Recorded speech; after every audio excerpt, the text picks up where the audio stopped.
咁出殯咧，靈車上面冇相片，因為個新聞太大啦。咁啊，但係咧就啲記者都神通廣大，咁就應該係影到相。咁啊話咧個女仔嗰個樣咧點都冇辦法修復得到，係好得人驚嚇。咁呢張相亦都係驚嚇咗人，有啲即係我70年代好多人好耐一段時間嘅。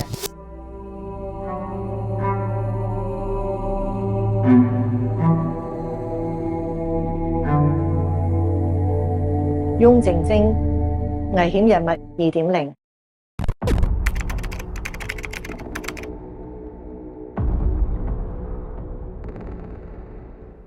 又嚟到危險人物2.0啦。咁我今日應承過你哋嘅嘢啦，就會做啦。咁咧就今日會做咩咧？今日我哋就會將歐陽炳強我講漏咗嗰啲實遺咧，喺今日會講。咁亦都咧會講另外一宗案件，都係發生喺紙盒藏屍案嘅嗰段時間嘅喎，就係1974年嘅8月15日咧，有一宗好近似嘅案件咧，都曾經發生過嘅。咁而呢一宗案件咧，俾我聯想到嘅人咧，唔單止係歐陽炳強，亦都有林過雲嘅。咁喺未開始講呢個案件嘅時候，我希望你可以留意到兩樣嘢。第一樣嘢就係我會講1974年呢一個叫做長城別墅兇殺案入邊嘅死者咧，佢嘅乳房係俾人割咗嘅，一雙嘅乳房係俾人割咗嘅，佢個陰部係俾人哋割咗一半嘅。咁呢兩個係主位。第二個就係死者身上面所有嘅衫都係冇晒嘅，一件衫都剝晒嘅。屍體被發現嘅時候係全身赤裸嘅。咁喺未講呢個故仔之前，你記住呢一兩點。咁跟住聽晒之後，睇下你點樣分析。因為呢一個案件唔單止令我諗到歐陽炳強，我仲諗到林過雲。咁大家都會知道林過雲佢犯案嘅時候咧，係早到去1973年，佢喺一個公廁嗰度咧係挾持過一個女性，用手術刀係想割佢嘅。咁因為個女人嗌救命啦，咁嗰陣時就有啲善心嘅市民就制服咗林過雲，佢係送咗去精神病院，一段短嘅時間就放翻出嚟嘅。因為當時個受害人咧就係冇受到傷嘅，咁而亦都可能係作精神病嘅人處理咁樣。咁但係呢一度咧就係講到一把手術刀嚇。好啦，咁我哋咧就講一講1974年8月呢單案件。點解會講咧？仲有一個就係咧，仲有一樣嘢要留意嘅，就係喺呢個就嚟要講嘅案件入邊咧，係會揾到一張卡片嘅。張卡片上面寫住一啲字，以代為割肉，即係我代你割咗啲肉啦咁樣，係有呢3點要留意嘅。好啦，案件咧就係發生喺1974年8月15號嘅。咁呢一個案件係發生喺一個別墅入邊嘅。咁呢啲別墅咧就應該係70年代嘅時候咧就比較流行啲嘅。咁就係嗰啲過夜啦，或者係時鐘嘅別墅。咁咧就喺旺角油麻地一帶咧都係好普遍嘅。咁呢宗案件咧就係喺九龍洗衣街國際大廈13樓嘅一間叫做長城別墅入邊嘅。咁如果記性好嘅人咧，都會記得咧，呢單案件係嗰陣時嚟講係相當之恐怖嘅。咁尤其是係呢一個死者出殯嘅時候咧，佢嘅相片點樣流咗出去啦？咁就有啲人啲市民見到之後咧，有啲人話成個童年咧都係一個好大嘅陰影嚟嘅。咁別墅咧嗰陣時朝頭早係6點半鐘，咁咧就好早。咁有一個客人咧就嚟就話我走啦，我翻工啊咁樣。咁就同嗰個管房嘅小姐咧，佢哋即係有個好似管呢啲房間嘅管房嘅小姐就講我翻工啦咁。咁你同你一齊嚟嗰位女士咧，我覺得佢瞓多一陣啦，佢唔使做嘢噶啦，佢太太嚟噶啦。咁11點半鐘，如果你見唔到佢出嚟咧，唔該你揾人去敲門睇睇佢啦咁樣。咁當時呢個男人係拎住2個百貨公司嘅大膠袋嘅，咁就走咗啦。咁而呢個男人咧，其實咧就係喺呢個長城別墅嗰度咧租開房嘅，每一個星期咧都會嚟1-2次，每一次咧都係同嗰個房入邊嗰位女士一齊嚟嘅。咁好啦，咁呢個門房冇乜所謂啦。咁點知道過咗幾個分鐘之後咧，呢個人又翻嚟咯。咁翻到嚟嘅時候咧，又入翻去間房喎。咁個門房就你漏咗嘢啊，先生。佢話哦係啊，我入去執翻啲嘢，漏咗嘢，咁走咗啦。嗱，你要知道佢個態度係好正常嘅。佢個態度有問有答嘅，仲可以吩咐到個門房11點半鐘嗰位小姐冇出嚟，唔該你叫佢。好啦，到咗11點半嘅時候咧，咁呢個女仔已經落班啦，因為當時佢都已經同嗰位先生講咧，就話我落班噶啦，不過我會交代。咁佢落咗班之後咧，就由另外一個人嚟啦，咁就都去敲門啦，敲咗好耐都冇開門。咁其實佢哋呢啲做別墅嘅管房嘅人咧，其實都好醒嘅，一見到敲門敲咁耐，因為嗰啲房好細嘅，一個房一個廁所咁樣，咁敲法都唔開，一定係有問題㗎啦。咁佢都精㗎啦，已經知有時可能好多人即係喺入邊即係做好多嘢啦，即係做啲結束生命嘅嘢啦嚇，咁佢哋就好小心。咁於是咧就叫多一個夥計咁啊去睇啦。一入到去之後，打開個門就見到咧有人係瞓咗張床度嘅，但係嗰個人係成個布冚住晒，嗰張被冚住晒嘅。咁佢埋去擁下呢個人嘅時候，就發現咧硬刮刮唔喐嘅，咁就已經係好驚啦。佢哋知道一定係有個人係冇生命嘅人喺呢個被窩入邊嘅，但係冇人夠膽去打開佢。佢哋即刻就報警啦，因為其實都係經驗啦。咁報咗警之後咧，警方打開咗嗰個點咧，即係嗰個被單咧就好恐怖嘅，入邊有一個完全冇着衫嘅女性嚟嘅，嗰啲衫唔見晒 OK。咁而咧佢嘅眉毛兩條眉毛係成兩條眉毛俾人割走咗嘅，兩個眼嘅眼皮係割咗個眼皮嘅，兩塊眼皮，成個鼻哥係割咗嘅，嘴唇上下嘴唇割咗嘅，耳仔割咗嘅，個頭髮咧成大陣頭皮啊，啲頭髮剩翻啲唔剩啲咁樣，就頭皮又割咗好多，頭髮唔見好多。仲有就兩個胸部都俾人割咗嘅，下陰就割咗一半嘅。咁而咧喺嗰個現場嗰度咧就執到一個胸圍，咁相信就係呢個死者嘅。而呢個胸圍應該估計咧就係嗰個兇手行翻轉頭攞嘢嘅時候跌低咗嘅。咁但係現場環境咧就係俾人抹過嘅，因為知道嗰個時候咧啲人係好興食煙嘅嗰個年代，咁但係一個煙頭都冇留低。咁好啦，咁於是就叫翻之前嗰啲夥計啊喺度做嘢嗰啲就翻嚟問啦嚇，咁咪知道更加多嘅詳情啦。咁佢就頭先講過啦，呢個男人就係常客嚟嘅，每個星期都會帶同一個女人就去呢個地方開房嘅。而呢個女人有個特徵咧，就係佢塊面咧就好長嘅嚇，馬面嘅，好長嘅，個嘴唇闊嘅，扁鼻嘅，咁啊好時髦嘅，着高踭鞋啊，戴個大手袋啊，花恤衫啊咁樣嘅。咁咧就呢個女人就被形容為啦唔多正經啦，因為嗰陣時嗰啲人咧就冇佢咁樣化好濃妝啊，好紅嘅口唇啊，同埋着嗰啲露趾嘅鞋啦，全部都係紅色嘅手指甲油、紅色嘅腳趾甲油咁樣。咁佢哋形容得佢好清楚嘅。咁好啦，咁亦都有形容嗰個男人啦，大概都係40歲到咁樣。咁佢哋就認為呢個女仔咧就係一個風塵女子嚟嘅咁樣。咁警方接到個咁樣嘅案，即係割到咁樣嗰塊面。咁佢哋話當時形容咧嗰個死者嘅樣好恐怖嚇，因為嗰個鼻好似係一個窿咁樣噶啦。咁但係咧個現場嘅血跡就唔算多嘅，因為後來法醫嚟啦，法醫嚟到咧就睇到呢個女人係俾人勒死嘅。咁而咧血跡唔多嘅原因咧就係話所有呢啲嘅眼耳口鼻啦、眉毛啦，全部都係佢死後先割嘅。咁所以咧就冇話好多血嘅。咁好啦。跟住警方咁嘅環境都要諗辦法啦，因為唔知個女人嘅身份啊，所有嘅衫唔見晒嚇。咁於是咧就做一個拼圖，咁咧就跟住就登報紙啦。好快就有人嚟啦。咁咧嚟嘅咧係一個上咗年紀嘅女人，大概都60歲到啦。咁佢咧就話呢個出嚟嘅拼圖咧，確實都係佢個女噶啦。咁人哋警察就問佢：你點知啊？佢話：咁佢係我女嚟噶嘛，咁我對佢咁耐，我睇已經知啦。咁而且佢屋企個女咧係4日之前就失蹤噶啦。咁佢哋證實係大概30幾歲咁樣嘅。咁呢個女咧就係同個媽媽咧就喺天津嗰度嚟嘅，所以佢哋講嘢咧有少少外省口音嘅。咁而呢個懷疑係死者嘅人咧個名咧就叫劉富敏。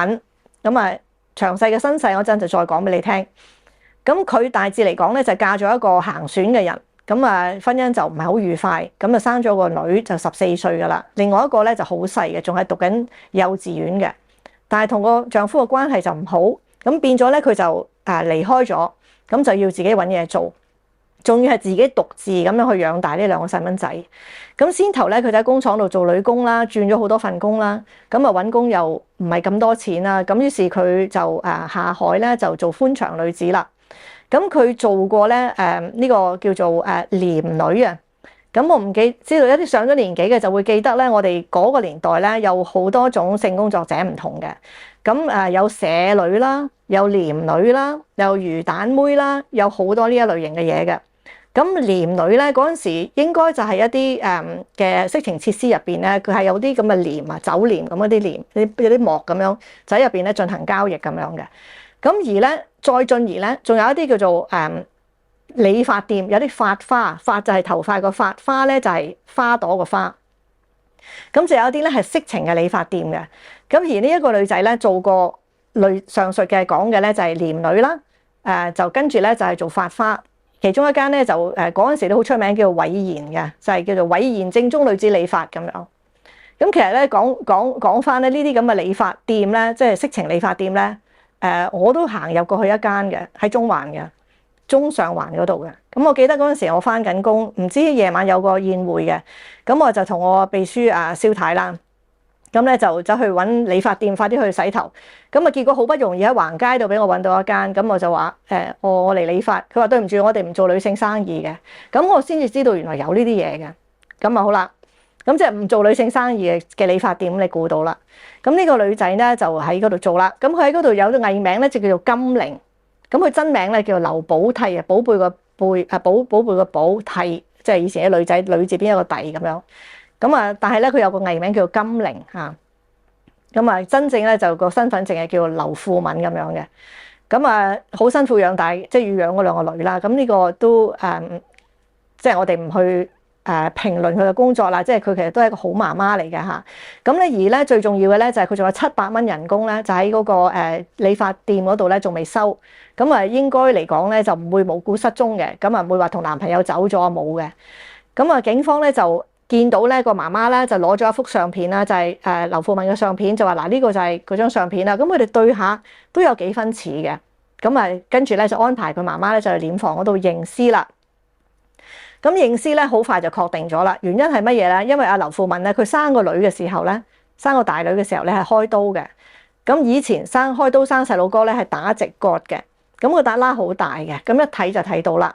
咁就肯定都係佢啦。咁啊但係當然好傷心啦咁樣。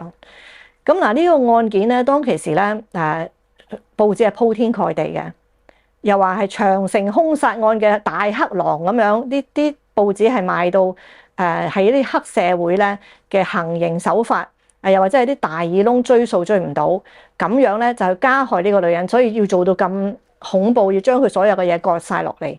咁啊當然佢亦都係一個歡場女子。咁當時報紙咧就鋪天蓋地都係向呢個方向噶啦。咁啊，但係嗰個男人咧就一路都揾唔到啦。佢係一個好普通嘅人，佢邊度揾咧咁樣？又唔知佢姓乜嘢咁樣。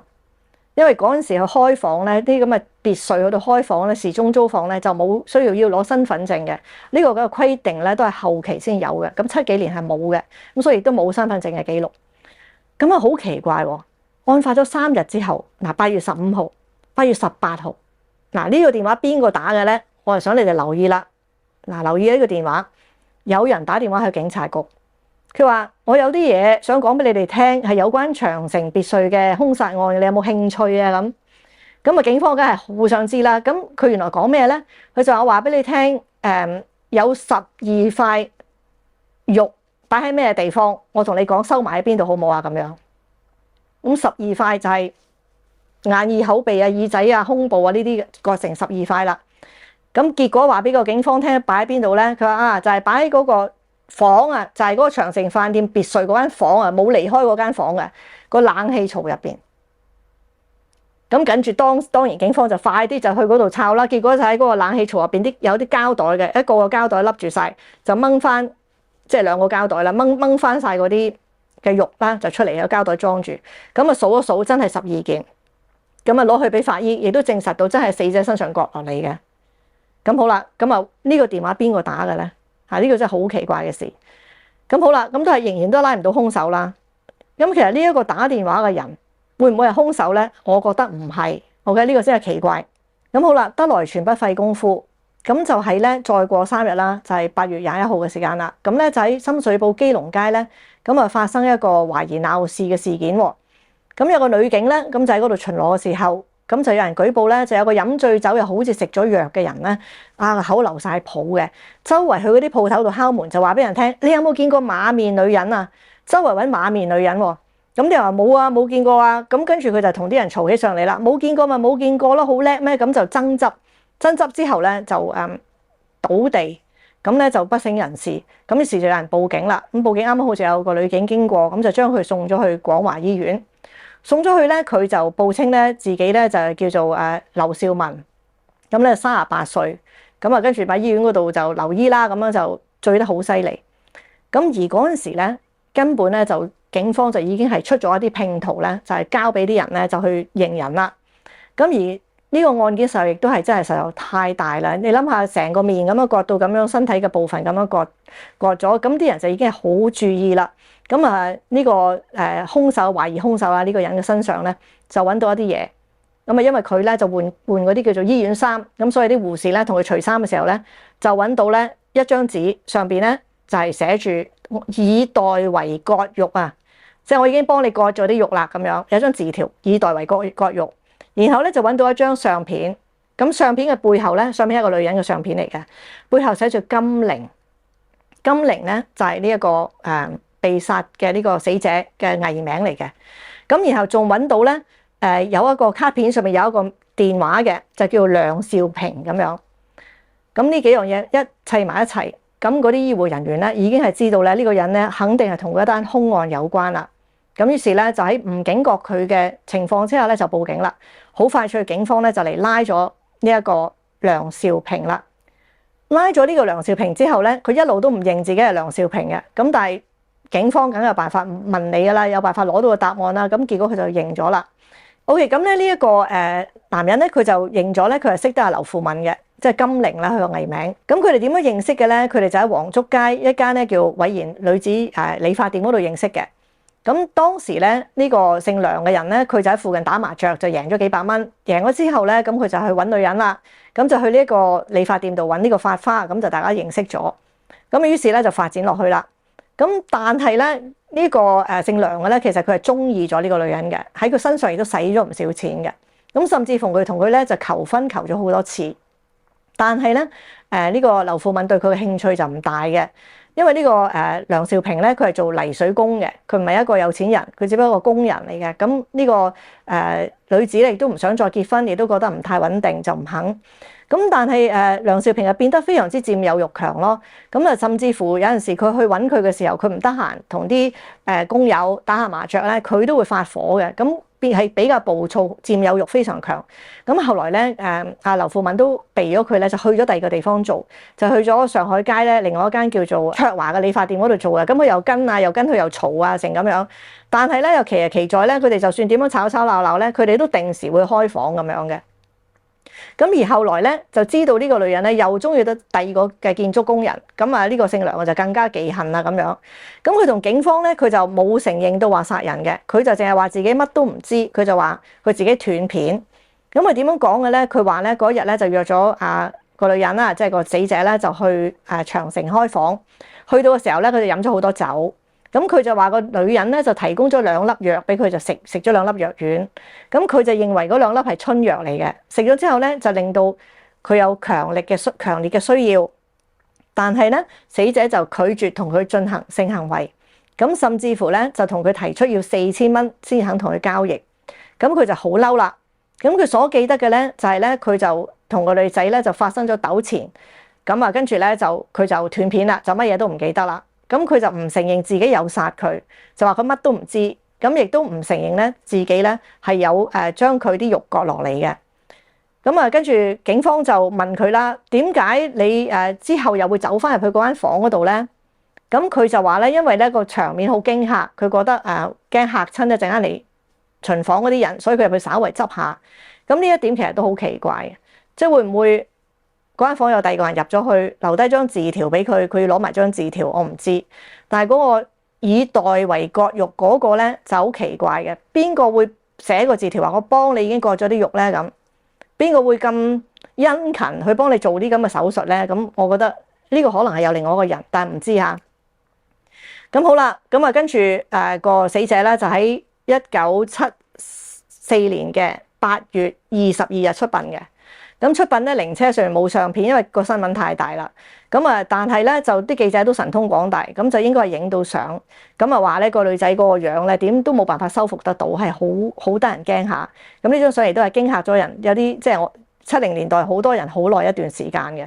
咁靈堂上面咧，佢個女咧14歲嘅女咧就有去守孝咁樣嘅，細啲嗰個女咧就應該有出嚟，但係就冇着校服咁樣嘅。咁案件咧就到第2年啦，1975年嘅4月份咧就喺高等法院嗰度咧就審結。咁呢個梁兆平咧就係誤殺罪名成立嘅啫。咁佢嘅講法咧都係話咧，佢完全唔記得自己發生過咩事，但係佢承認咧可能係飲醉酒之後喺盛怒之下咧就將呢個女人錯手殺死嘅。佢完全唔記得啲肉係點樣割落嚟嘅。咁呢一個咧就係佢嘅講法。咁至於死者嗰啲衫去咗邊度咧，最後亦都冇人提嘅，亦都冇起回嘅咁。咁我頭先所講嘅點解會咁關鍵咧？就第一，嗰啲肉咧。其實係咪佢割嘅咧？會唔會係第二個人幫佢割嘅咧？係邊個去割咧？而點解又係割咗個乳房同埋陰戶咧？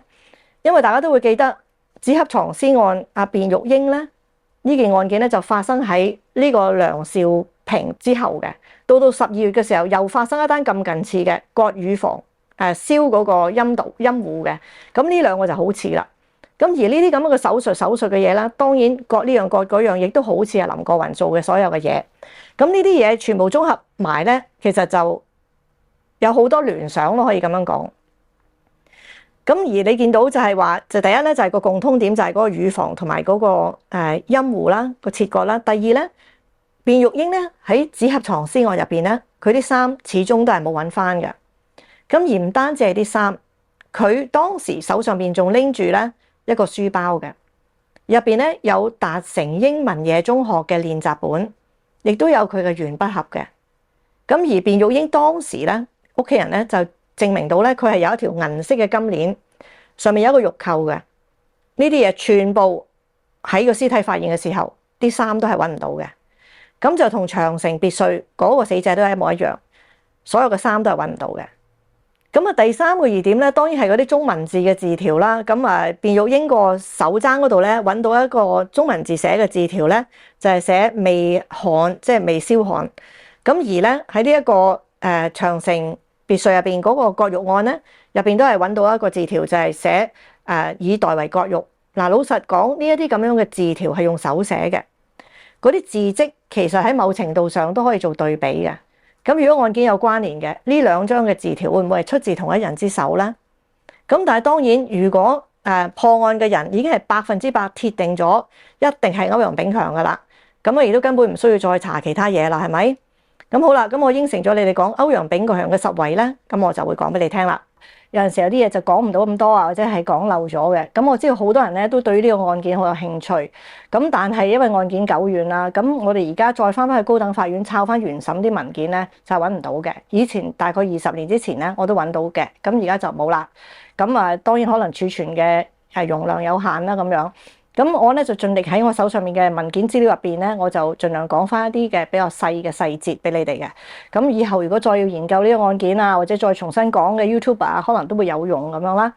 咁咩人會有呢啲文件咧？就當然係當事人本人啦。咁佢哋譬如一個人佢坐監啦，坐監嘅時候咧，佢會有一啲嘢可以帶埋入去坐監嘅。咁呢啲帶得入去嘅咧，就係佢哋嘅身家。咁身家係乜嘢咧？就係佢哋所有嘅法庭嘅文件啦。佢哋咁多年想提早放監嘅嗰啲嘅覆核文件啦，甚至乎有陣時候佢哋啲自己私人嘅書信，人哋寄入嚟監倉啊，咁嗰啲都係身家嚟嘅咯，即係同啲律師嘅書信啊嗰樣嘢。咁但係當然咧，就係嗰啲案件原審啊，或者係再審啊啲，佢哋都會有。咁另外仲有邊啲人會有咧？就係負責案件嘅律師啊、大律師佢哋會有啦。咁但係通常律師樓就唔會 keep 咁耐嘅，因為我哋只係需要咧keep 一個年限嘅啫。刑事案咧就係刑事案結束咗之後一個比較短嘅幾年嘅，咁你就唔需要 keep 啦。咁歐陽炳強案咧原審嘅時候嘅大律師咧就係林濤華大律師。咁結果咧就判咗有罪之後咧就上訴，咁再重審。咁再重審咧就係胡鴻烈大律師再重審嘅。咁我諗大家都聽過好多胡鴻烈大律師嘅感想啦。咁佢都覺得好難過啦，即係佢冇辦法可以幫佢洗脫罪名。咁跟住後來咧，咁佢哋再上訴啦，歐陽炳強再上訴咧，咁就由貝立奇大律師代表。咁佢好出名啦，佢而家都有一個貝立奇大律師事務所嘅，即係佢哋嘅有個 chambers 咁樣。咁而當時咧，佢個 junior 咧就係湯家驊先生啦，湯家驊大律師咁樣嘅。咁佢哋都有好多嘅感觸㗎嚇。咁好啦，咁今日要講嘅咧就係啲實惠啦。咁嗱，但係對於一啲譬如海外嘅朋友啦，完全唔知道乜嘢係紙盒藏屍案，我就略略咁樣講啦。咁喺呢個略略講入邊咧，我盡量將啲實惠嘅部分咧塞翻落去咁樣。案件咧就發生喺1974年12月嘅。咁屍體發現嘅日子咧就係12月17號，相信死亡嘅時間咧就係12月16號嘅。咁個地點咧就係喺跑馬地成和道嘅浩利大廈對出嘅。咁嗰個浩利大廈咧就有間獸醫，就係叫做屋里獸醫嘅。當時咧就6點半啊，朝頭早嘅時候係第一次咧有一個清潔工人，佢係一個叫做嬌姐，佢叫張翠嬌，當年係44歲，係佢第一個見到嘅。咁到差唔多8點鐘嘅時候，嗰度有個獸醫叫做屋里獸醫，好出名嘅當年。咁就發現咗呢個盒，就唔高興啦，就大家咧就將呢個盒咧就推出去馬路邊，係咁樣係移動過個位嘅。第一個地點，第一位置咧就係喺個屋里獸醫嗰度嘅。個盒咧係一個電視機盒啦，嗰個盒咧就係33寸乘22再乘22寸咁樣嘅。而發現嘅時候咧，嗰個盒咧係俾繩綁住嘅，佢唔係話打開，亦都唔係攝住嘅，佢係俾一啲繩捆綁住嘅。咁而咧推咗出去嘅時候，過咗一段時間之後咧，咁張翠嬌咧佢就以為呢個入邊可能係啲狗嘅屍體啦，因為嗰度有獸醫啦，即係有狗嘅屍體。咁於是咧就展開咗呢一個盒，就見到入邊有屍體啦，係一具赤裸嘅女屍，乜嘢衫都冇嘅咁樣，赤裸嘅。咁亦都喺呢個時候咧，咁已經警察咧就已經到場啦。咁嗰陣時根本就有2個警員咧已經係在場噶啦。咁嗰2個警員咧，一個編號係3936，另外一個副警係6200嘅咁樣。咁佢哋係當時咧就已經即刻幫手咧，就睇下個盒入邊嘅情況啊，嗰樣嘢。咁好啦，咁後來好快就證實到咧，呢一個咧就係死者卞玉英。咁屋企人咧就證實咗咧，佢其實嗰晚咧就要返學㗎。咁佢個學校咧就叫達成英文夜書院，就係喺銅鑼灣嘅電氣道嘅。咁佢嗰日係提早咗出門口嘅。咁佢有個細佬咧就係叫做卞錦明啊，我冇記錯嚇。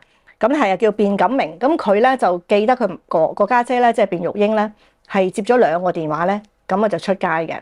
咁而嗰日咧，卞玉英係應該幫佢個哥哥就去一個廣告公司嗰度咧，即係去報館啦嚇，報館嗰度落廣告。但係始終佢係冇去到落廣告嘅。咁好啦，咁我諗大家都會知啦。咁跟住就呢個屍體就發現咗啦。屍體被發現嘅時候咧，佢個乳頭係俾人哋割過嘅，割咗2個乳頭嘅。咁個陰戶咧係俾人用一啲熱嘅嘢灼過去啲陰戶嘅，個陰戶俾人灼燒過嗰啲毛髮嘅。咁而咧，其實佢個頭髮咧都係有灼過嘅，即係有被燒過嘅痕跡。咁但係個頭髮嗰個灼嘅地方咧就比較少講嘅，個頭髮都有嘅。咁亦都咧，咁跟住就呢件事就一路就查落去啦。咁就有一個最主要嘅關鍵人物咧，咁佢就提供咗個證據俾警方，咁令到警方咧就將成個調查嘅集中向咧就係喺翻呢一個揾到屍體嘅地點嘅。咁其實如果呢一個資料係不正確嘅話咧，後邊所有嘢咧都係因此而起嘅，都唔會係正確噶啦。咁呢個資料喺邊度嚟嘅咧？就係咧話咧係阿卞玉英死者卞玉英嘅女同學嚟嘅。咁咧就呢個女同學個名咧就叫陳彬彬，佢咧就住喺山光道嘅，住咗喺嗰度9年噶啦嗰陣時。咁佢就話咧，佢當時咧係約咗阿卞玉英咧，係將一個錄音帶係交俾卞玉英嘅。嗰個錄音帶係咩咧？就係流行音樂嘅錄音帶嚟嘅。個錄音帶咧，應該咧卞玉英咧就係當年嘅6月就買咗嘅。買咗呢個音帶之後咧，佢就10月嘅時候咧就借咗俾阿陳彬彬。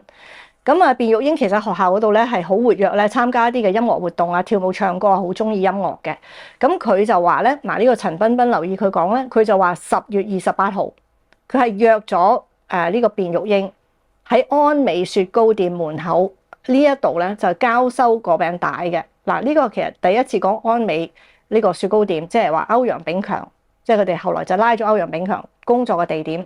第一次提及咧就係陳彬彬講咧，佢10月28號咧就喺嗰度交餅帶俾俾阿陳彬彬嘅，就係卞玉英買咗個帶俾佢嘅。咁咧而咧又講咧同年12月，咁卞玉英就話俾佢聽，12月20號佢學校咧就有個音樂會，所以就要問佢攞翻嗰個音帶啦，個音樂帶啦。咁就話咧喺案發嘅12月16號，佢6點半鐘嘅時候就接到卞玉英嘅電話，就叫佢落嚟電車站，因為佢住喺山光道好近。咁於是佢就落去啦。佢就話落到去嘅時候咧就見唔到卞玉英嘅，而佢講咧就話聽到個電話後邊好多雜音嘅嚇，佢係咁樣講嘅。咁啊好多人都會以為啦，呢一個陳彬彬係咪呢個卞玉英同一間學校嘅同學咧？呢個唔啱嘅，因為其實係同學咧係以前嘅同學嚟嘅。案發之前2年，1972年嘅時候咧，佢哋本來咧兩個咧都喺新法書院度讀書嘅，但係嗰陣時已經係兩個都去咗第二間學校轉咗校噶啦，只不過係保持來往嘅啫，就唔係嗰陣時嘅同學。嗰陣時嘅同學咧，卞玉英咧係讀緊達成英文書院嘅。咁點解要讀夜書院咧？個原因咧就係佢爸爸咧就賣魚嘅，卞玉英嘅爸爸叫做卞錦松，喺西灣河嗰度開魚檔嘅。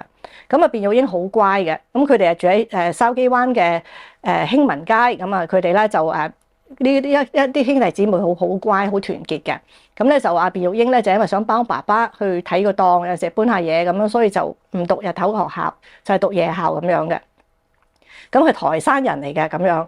咁咧而當時咧去認屍咧，即係去認呢個屍體咧，第一個去認屍嘅應該就係陳滿華先生。呢個咧就係卞玉英個家姐卞玉珍嘅丈夫嚟嘅。咁應該都係成年人啦。咁喺屋企係好多兄弟姊妹嘅。咁好啦，咁佢咧就卞玉英咧，咁係喺同年啦，即係1974年啦，佢係12月20日咧4點鐘就出殯噶啦，好快嘅。咁咧就喺香港殯儀館嗰度咧就係佛教儀式嘅。咁當時咧佢個家姐咧就俾咗個花牌，就寫住烈女英魂長存世間。咁而橫匾咧就係細說沉冤咁樣嘅。咁而祭品方面咧就有佢最中意嘅汽水啊、糖啊、蛋糕啊呢啲嘢啦。咁啊佢着嗰件壽衣咧係紅色嘅，有紅色喺度嘅，即係灰底紅花嘅。咁好多人都會講咧，就紅色咧就係代表咧就係要誓要報仇啦，嗰個鬼咧就唔報到仇咧就唔安息，咁啲人就話化成厲鬼啦，即係有咁樣嘅講法。咁啊講到雪糕啦，咁啊好啦，咁啊卞玉英係好中意食雪糕嘅。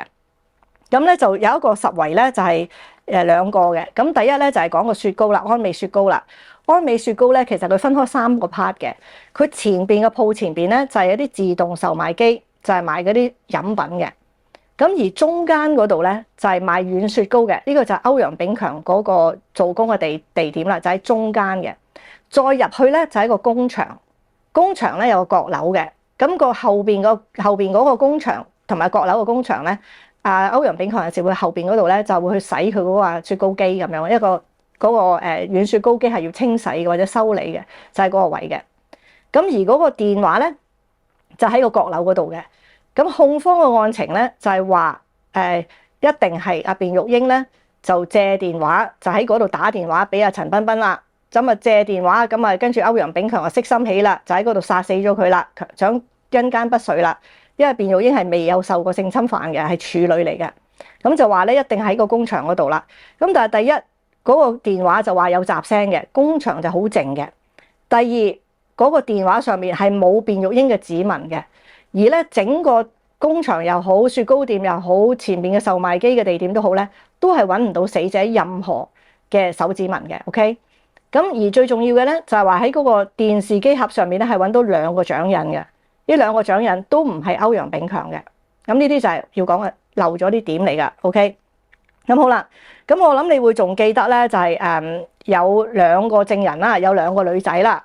咁咧就喺審訊嘅突然間第9日啦，第一次審訊就跳出嚟啦，就話咧佢哋咧就曾經咧就俾呢個有一個女仔啦，姓葉嘅，叫做葉潔顏，另外一個叫做鄧瑞碧，咁就話受過呢個歐陽炳強嘅騷擾嘅。咁佢哋就話咧，佢個碼頭度等船翻工嘅時候咧，佢哋係女工廠嘅女工嚟嘅，就俾歐陽炳強咧用煙頭焫佢哋嘅裙嚇。咁咧就姓葉嗰個咧就話咧佢第一次係有鬧過歐陽炳強嘅。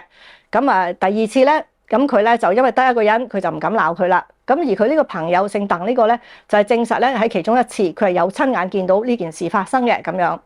咁但係奇怪嘅地方喺邊度咧？就係後來咧就發現咧，原來呢個葉潔顏咧，呢個姓葉嘅咧，佢有個阿哥嘅。佢個阿哥咧就住喺卞玉英嗰條街嘅附近嘅。佢開咗一間平價嘅小食店啦，入邊咧亦都係有賣到雪糕嘅。佢係識得卞玉英嘅。咁而後來咧係有警察上門去揾佢嘅。咁警察上門揾佢嘅時候咧，佢就急 call 佢個妹翻嚟，即係姓葉呢個。翻到嚟嘅時候咧，咁就突然間就講出咗呢一個歐陽炳強辣裙嘅呢個版本啦。咁呢個巧合係非常之巧合嘅，嚇唔係話佢哋自動見到呢件案發生啦，佢認得歐陽炳強啦，然後自動去警方度投案，唔係嘅，係呢個姓葉嘅阿哥俾警察揾上門，跟住佢就叫咗個妹翻嚟，咁就有呢一個咁樣嘅講法。咁而咧喺呢個點解會打甩嘅咧？第一次原因就係話喺呢個認歐陽炳強嘅手續入邊咧，警方咧係俾咗幾張相俾呢個姓葉嘅同埋姓鄧嘅睇嘅。歐陽炳強張相咧係好獨特嘅，淨係得佢張相係彩色嘅啫，其他啲相咧全部黑白嘅。咁一認就認到係佢啦。咁所以用相片咁去認人咧，個手續係唔妥當嘅。咁所以當時打甩第一堂咧都係有咁樣嘅。咁好啦，咁啊呢個又係雪糕店啦，又咁啱又話識得嘅咁樣。咁而且咧佢哋呢個證人係突然間跳出嚟，跳得好倉促嘅。咁冇時間去查佢哋嘅背景啊，各樣嘢啊，咁就變咗嗰件案件審訊發展得好快。咁就冇話咁多抽絲剝繭啊，多啲時間啊，去調查呢個證人係咪可靠啊咁樣啦。好啦，咁咧就仲有一啲特別啲嘅地方咧，都係同食嘢有關嘅。咁嗱，卞玉英咧剖屍咧就係解剖嘅結果咧，就話佢嘅胃入邊咧仲有啲未消化嘅飯粒。咁咧就應該咧就佢食飯食個大餐最近佢死亡咧3個鐘頭，即係話佢死亡之前3個鐘頭進食過嘅咁樣。咁而咧，歐陽炳強被定罪咗之後咧，76年嘅時候咧，咁佢曾經咧就係被押解去羈留嘅。咁喺個途中咧就有一個押解佢嘅獄警啦，咁就同佢講，其實咧佢有個朋友喺12月16號，即係卞玉英即係被殺嘅嗰晚好夜啦。咁咧就喺呢個北角英皇道嘅456上海酒家咧，係見到卞玉英同幾個人一齊食宵夜嘅。咁嗱，呢一個係非常之重要嘅消息嚟嘅，因為歐陽炳強10點鐘就放工噶嘛。咁如果呢個卞玉英喺佢放咗工之後，佢已經離開咗即係個死亡時間係歐陽炳強已經離開咗工作崗位，因為冇可能係佢啦。咁即係話，如果佢哋好夜食宵夜係過咗10點鐘見到嘅，咁直情就根本就係佢仲係生還嘅，就唔會係歐陽炳強啦。咁但係咧呢件事咧，其實當時咧歐陽炳強個太太咧張金鳳咧都有上電視嗰度咧就呼籲嘅，就叫即係想揾呢個獄警嘅。咁但係歐陽炳強冇抄低佢 number， 咁同埋當時咧有條規例就話押解犯人嘅獄警咧係唔可以同犯人交談。咁你叫佢點樣可以企出嚟即係講咧咁樣？咁佢係閒談之間話俾歐陽炳強聽啊，我有個朋友啊同事啊嗰晚見到咁樣。咁所以始終係冇人出嚟嘅。咁但係呢個就比較吻合，食咗嘢，因為佢個肚個胃嗰度仲有3個鐘，即係3個鐘頭前俾人殺死嘅。如果係宵夜嘅，呢個比較吻合啦。好啦，咁跟住落嚟咧，就到咗歐陽炳強真正咧被定罪啦，差唔多要去到即係最後啦，已經係要去到樞密院呢一段咧，就有一封信就係寄咗俾歐陽炳強嘅老婆嘅。咁嗰封信入邊嘅內容咧，就係講咧佢親眼見到有人揸咗一架9人車。包埋司機咧，有3個人落咗車，係睇住佢將嗰個電視機盒啊，係擺喺個路邊嗰度嘅。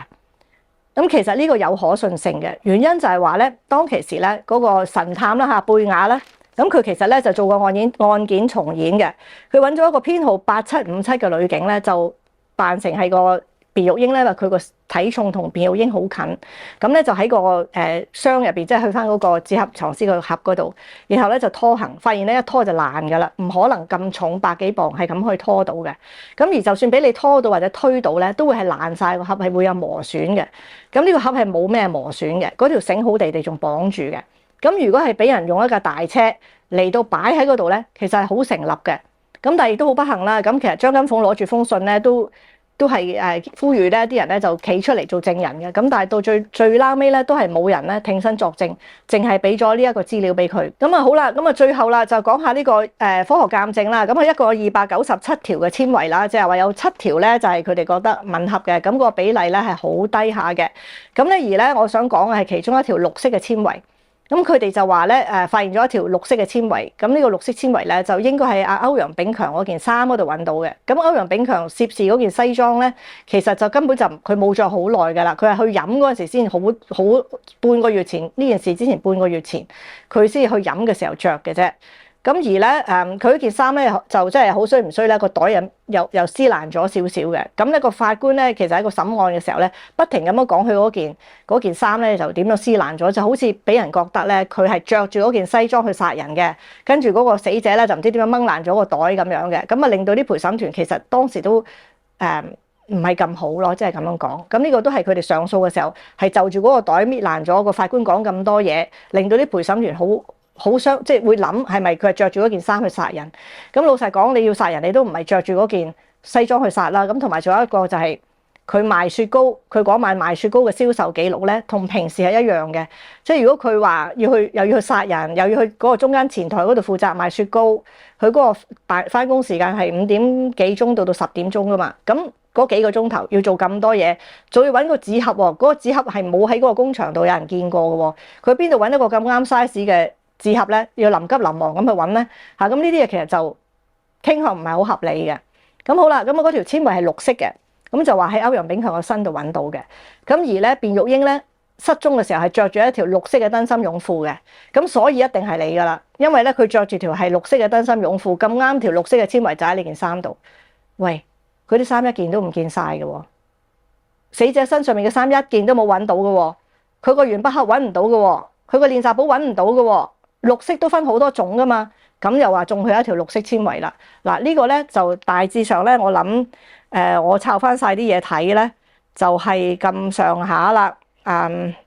係啦，咁啊呢個有啲就唔係咁重要啦，即係死者身上面佢有一粒痣嘅，咁呢個同埋咧曾經咧就懸紅1萬蚊咁啊，仲有咧就係話有一個叫做柴灣飛嘅男仔咧就好中意卞玉英嘅，但係卞玉英咧其實就唔係好睬嗰啲男仔嘅，佢行為非常之好嘅咁樣，咁咧就而咧仲有就係嗰個紙盒藏屍打開嘅時候咧，個屍體上面冚住一層報紙嘅，咁啊大致上就係咁樣啦，咁啊。呢啲就係漏咗嘅一啲嘅細節，咁亦都見到咧，大家喺報道嘅時候咧就冇乜點講到呢啲細節。咁啊，如果將來有機會嘅話咧，咁都可以同大家分享下，究竟呢啲資料喺邊度揾啊？又或者我手上面有啲咩資料啊？將來我就點樣做咗個archive 啊？咁啊，等你哋自己可以去嗰度睇啦。咁啊，多謝你收睇啦。咁我應承你嘅嘢就做咗啦。咁啊，希望你中意我哋嘅節目，記得 like、subscribe 同埋 share。Thank you。